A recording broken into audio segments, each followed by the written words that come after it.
provide these updates. Are there any comments from the board on principal updates? Hearing none. Mr. Gerstner, I'd like to give you an opportunity to speak to any pending personnel actions that you think the community should know about. We've had a really busy last month. When I arrived on board, we had 22 openings in special education. We've had some difficulties in that we didn't have any substitute teachers trained. We've had bits and pieces of some other openings, as you heard, the psychologist position, and we have a speech and learning pathologist position that we need to fill.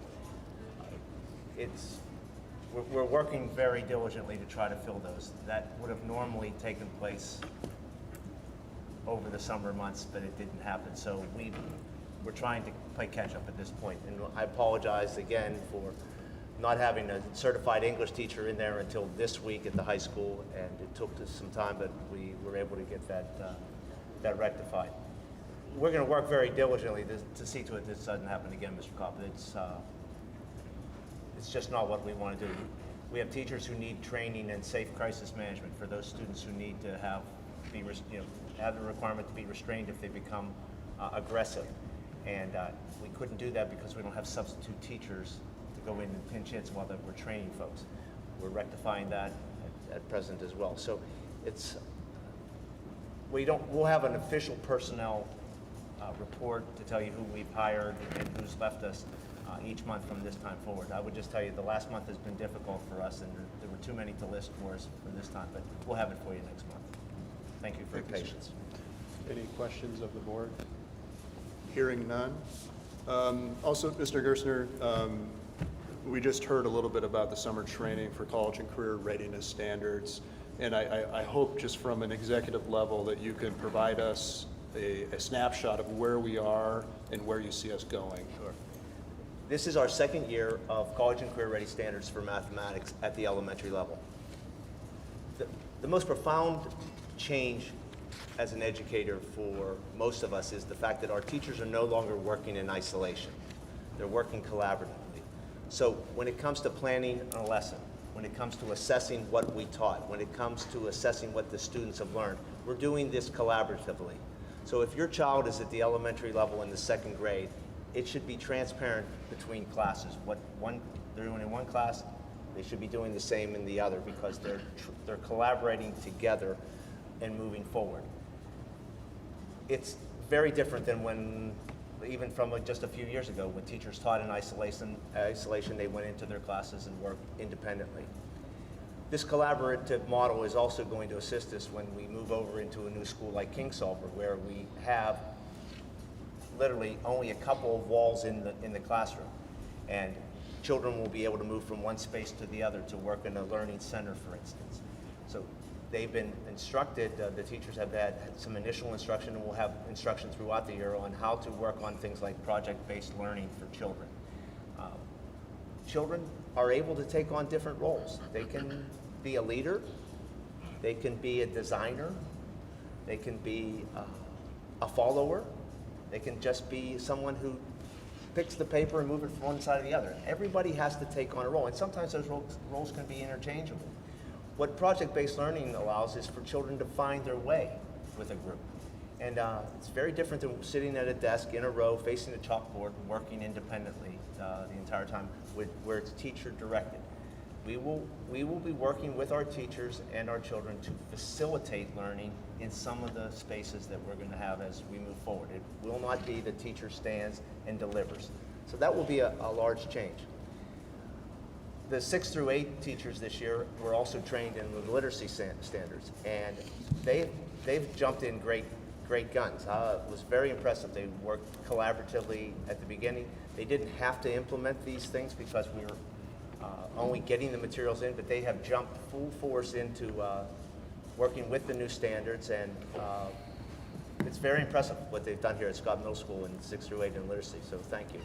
And then our math standards, we've just started with math in 6th through 12 this year, and again, we're teaching standards, we're not teaching a textbook, which may be different for many of our parents to understand. What page are you on in algebra? It's not a matter of what page you're on, it's what what standard are we learning? And at the elementary level, we use things like I can. And then at the middle and high school level, we're using statements like I will. So it's not the wordy standards that we use. We take those wordy standards and we break them down into understandable objectives for students. And I was in a classroom today, I think it was second or third grade, and they were using I can statements. And so the teacher took paint cans, and she had paint cans across the board, and each one of the I can statements was related to a paint can, which I thought was a pretty unique way of exposing it. Another thing the parents will see this year are the schedules for the teachers will be posted outside the classroom doors for every classroom, so you'll know what your child is doing at those times. At the elementary level, we have a dedicated block every day to guided reading. So at the primary level, please don't interrupt us for 1 hour every day because we're doing reading and it's very intensive. We don't get off of course at all, we stay right with that. Please look for those I can and I will statements when you go out to the schools, because that will tell you what the students are learning. And one of the things I do when I walk into classrooms, and some of the kids will weigh up, I ask them what they're doing and I ask them why they are doing that. The students need to know what they're doing and they need to be able to explain why they're doing that. So when they come home tonight, ask them that question, what did you do today? And then ask them why you did it. And as I told a couple of the board members before, I walked in and asked that question and they talked about replicating a membrane. And I said, well, you're going to need to explain that. And they said, what, the words or the concept? So I said, well, you're probably going to have to do both. So what's important is that we're doing teaching and learning. Our teachers are teaching differently than they used to teach. They too are learning, and we're concentrated, we're focused on the learning of students in every aspect of what we're doing here at school every day. So it's exciting for me. And it's exciting to be a part of the Knox community in that objective. Thank you, Mr. Gerstner. And this will change as always brings about uncertainty and angst, I'm sure in this case, a part of the teachers, students, and parents. So I look forward to working with you in the administration over the coming year to try to transition to the CCR standards. Please avail yourselves to the opportunities that the principals have talked about today in getting involved in a book study at Scott, or being involved with a PLC, a professional learning community. Even if you went in for 15 minutes, you'll learn a little bit of something about yourself, but you'll also learn a little about what we're doing as teachers, how we're collaborating, how we're focusing on the learning. So I would encourage everyone to seek out those opportunities in their schools. Thank you, sir. Any questions or comments from the board? Hearing none. The next item is a facilities updates for sports lacking home events. Yeah. This one was, I think, primarily targeted at track and field. Track and field and cross country. Cross country. So I think the track and field issue is there just aren't a lot of home meets that you can have because you need people to work them. And I actually checked with Campbell when I looked into this matter, and I asked them how many home meets they have, and they have one. And they've been the state champion for, I don't know, 3 of the last 5 years they were the state champions. So I asked them, why don't you have more? We're so popular, we're winning the state meet.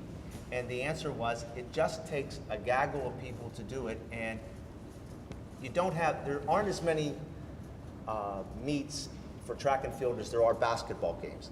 The basketball team can play 20 or 30 games, and I think the track meets are limited to about 9 or 10. So when you get in track, it's not just 2 teams like it is in football. 2 teams playing. Track and field typically brings in a number of different schools. So if you're bringing in 9 or 10 schools, and 9 or 10 schools each host a meet, you only get a turn to do 1.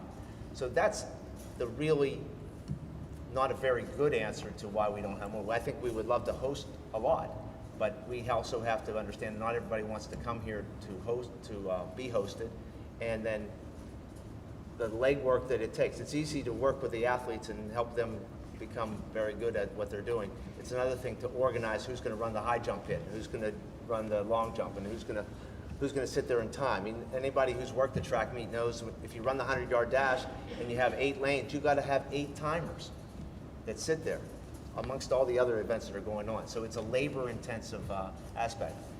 Mr. Perry has this on his radar, and when they're going to work on the schedule for 17-18, they'll look to adding some more meets. The cross-country venue, it's a matter of finding the right track, and he's also going to work with his athletic director on, do we have a good track, and can we host some more meets? So let's give him a year, and let's see what happens a year from now with the schedule. Okay? I appreciate that feedback, and I know, especially with regards to track, one of the concerns is, while yes, it would be good to show off everything that Fort Knox has to offer, track meets are long. And when they're far away, students come back at 1 in the morning or 1:30, and they still have to go to school the next day. So it would be good just from a, a quality of life standpoint to It's provide. absolutely true. When we run track and field meets, they do come back late at night because they are so doggone long. So we'll work with Mr. Perry on the schedule for next year. Thank you, sir. Any questions or comments from the board? Hearing none. Have air conditioning and gym facilities, mitigating risks for students and teachers. Mr. Lear, do you have a? It's directly targeted at Van Boris. Yes. Right. We have a beautiful gymnasium at Van Boris. And it works really well, except for like June, July. Oh, we don't have school in June, July. Oh, it works really well in those months because we don't have anybody in there. But in August, when there is no air conditioning. And September, there is no air conditioning. So for those 2 months, it is really not a good situation. Ms. Gibson has a solution, or what we're doing. Do you care to share, please? What we do is when the cafeteria is not being used in the morning time, just because of the way our schedule is right now. In the morning, it's available to be used because it's a cafeterianarium, kind of like this, where it could be a gym and a cafeteria and an auditorium or whatever you want it to be. But when we set up for lunch, she can no longer use it. And then at that time, if the gym is still also too hot to be used, we have the gym teacher use the classroom of the class that is to have gym, and she does health lessons. So instead of doing health lessons later in the year, she does health lessons at this time of the year, so that we mitigate those issues. And that's how we handle it. It's for a few weeks out of the year, and so health is being taught during this time of the year. So. Okay. And so I know just even back in I think it was last April, we had the April meeting in the Van Voorhis gym. And even in April, it seemed to be very hot in that gym. I walked out of there a little bit warm anyway. Ms. Joyner, you might want to address that. I wasn't at that meeting. But it seems to me that, and just my concern is are we monitoring it, and are we coming back and saying, hey, we're making decisions about when it's too hot for kids to conduct physical activities in there? Yes. It's done daily. There is an actual thermometer and thermostat. It's all set up in there, and she reads that throughout the day. Okay. I don't know about me, sir. I wasn't there for the April meeting. Yeah. So But, Ms. Joyner can address that. well, I guess that was my point was just to say, it was pretty warm even in April, and so my concern was just really as more of a safety concern, and that was the reason why I asked us to add it to the agenda, is just to say what is there a temperature out there, and what is that temperature where we say, hey, it's too warm to do something in the gym. And so that parents really are informed and understand, just because as I discussed things with people in my neighborhood as we're walking through, that's one of the topics that's come up with folks who have young children is, because I think kids aren't allowed to take water bottles with them to the gym. So that's what I was told, is that kids can't take a water bottle to the gym. There's a fountain there, and they can drink from the fountain, but they're not allowed to take water bottles with them. Again, that's what I was told. No, not accurate. A couple of things Okay. to your questions. First of all, we use the heat index chart, and Yep. Ms. Peters uses that regularly. We use that even today. Like, Okay. It was a heat index, so we make that known to the staff. So we monitor that regularly during the times of the year that is appropriate for. And Ms. Peters is fully in tune with that. We even use the nurse on that. She even lets us know if she's concerned and we haven't caught something, she lets us know if there's an air quality alert or anything like that. Okay. And then the other part about the water, there is a water fountain in there. We have not had an issue with water bottles being an issue. It has not come to my attention at all. We allow water bottles to be brought to classes, so I don't know anything about that being an issue Okay. at all. Okay. No, that's Yeah. good. So if someone has an issue with that, please have them contact me. It's not a problem at all. Okay. Okay. Thank you very much. Any other comments? Right, next item is the school calendar. Mr. Gersner, I'll allow you to start. Sure. Mr. Gall, what I'd like the board to consider is to have this as a standing item for discussion throughout the school year. School calendar, as you know, I think for some of the board members, when we ended the school year last year, you had one calendar. And then over the summer, it transitioned to another calendar. Fort Knox schools start earlier than any other school in our agency. We have 90,000 students who go to school across the world. Our agency actually transitions from one school year to the next, the last weekend in July. So that means a lot of things. It's certainly about pay, but it also means about the movement of personnel. One of the things that we heard today was we're short personnel, and it's difficult to get personnel in the right places when we're starting so early. So I'd like you to consider, I'm not telling you, I'm asking you to consider starting a week later or 2 weeks later or 3 weeks later. I'm asking you to consider, and I'll be happy to discuss some of the parameters of that. We have 190 days that our teachers must work every year and 180 days that our students have to go to school. So we have to fit those into a 365-day calendar. So you can cross off all the weekends, and we know we're going to take off 2 weeks of Christmas every year. It's something that we need to talk about as we move forward. It's been really a push this year for us to have the training done and done correctly for our teachers because they started so early. As a matter of fact, the way the district calendar worked, Ms. Gibson had to rearrange some things to do the 21st century learning she wanted to do with her teachers because she had a meeting the week before she had to be on show with the teachers. So it's, even a week later might help us get the staffing and get our teachers better prepared to start the school year. So just ask us to think about calendar, put it in your mind. You might even want to consider having a little small committee of 2 or 3 to think about some ideas as we go through the year. We certainly don't have to have a calendar for next year today or even in January, but not long after January, they're going to ask us for our calendar ideas. And I just ask you to consider a little bit of a later start, if we could. Okay? Any comments from the? I do have one question. You've mentioned a couple times, Mr. Gersner, that there's been an issue with being able to get people on board for the school year.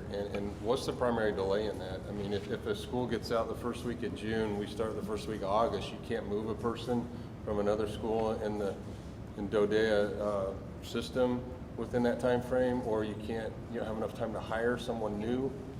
Or what's really the root of the problem? Sometimes it matters when we can get a list from our hiring folks that are in Peachtree City. Sometimes, many times, I tell teachers the best time to get a job is August because that's when openings seem to take place. So what that means is generally enrollments go up or enrollments go down. People PCS, people suddenly change, a lifetime change takes place over the summer months in their life. So I'm not telling you our personnel are not working. They typically, the people that work in personnel take leave in the summer. So having somebody there to help us with the paperwork, it's just has been problematic. We're ending at Knox 2 or 3 weeks before anybody else does in the agency. So it makes it a little bit difficult for us to work these things through. So I would just ask you to consider, even a week later, it might help. But it's a good question. Why can't we if we have still 2 months, there's still a 2-month gap? It's a good question, Mr. Coney. I understand the question. Any other questions, comments? All right, Mr. O'Brien? So, no, so just, I guess to be clear, I think the decision for the school calendar is made, so last year, I think it was made at the DDES level. It was, what they asked last year, and they ask every year, we really give them what our calendar's gonna be. We're able to give them what our calendar's gonna be. I gave 4 suggestions for Knox. And I'm not sure whether Dr. Calvano talked with you all about that or not, I can't tell you. But I talked to the Campbell community, I Yes. talked to the school board about the calendar, and they came up with their calendar, and they just started school 2 days ago, yesterday, with kids. So I got feedback. I don't know whether he did or didn't, but no one drove the calendar other than, I gave 4 options, and Okay. So, well, look, maybe I'm trying to understand what went on last year. I thought I was understanding perfectly what went on last year, but maybe I didn't understand what went on last year.